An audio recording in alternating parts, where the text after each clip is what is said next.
रोज सवेरे अजी उपटन मल के इतर से नहवाइब के एक महीना के भीतर चम चम चेहरा चमकाइब हो। एक महीना के भीतर चम चम चेहरा चमकाइब हो कि झूठ कहत ना पानी तनको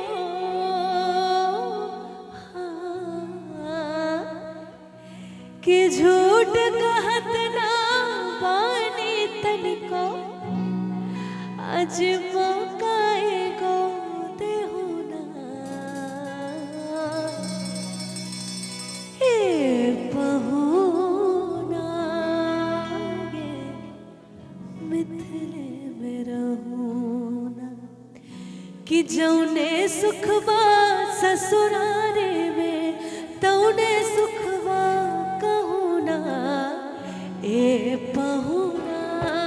गे मिथिले में रहूना ए पहुना गे मिथिले में रहूना।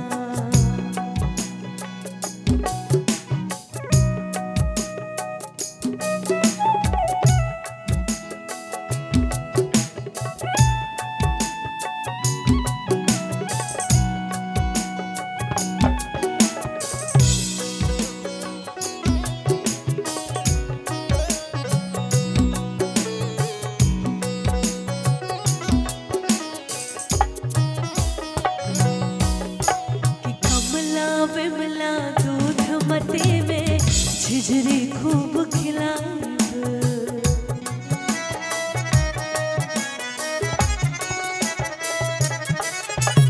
कमला विमला दूध मते में झिझरी खूब खिलाइब सावन में गजरे गा गा के झूला रोज झुलाइब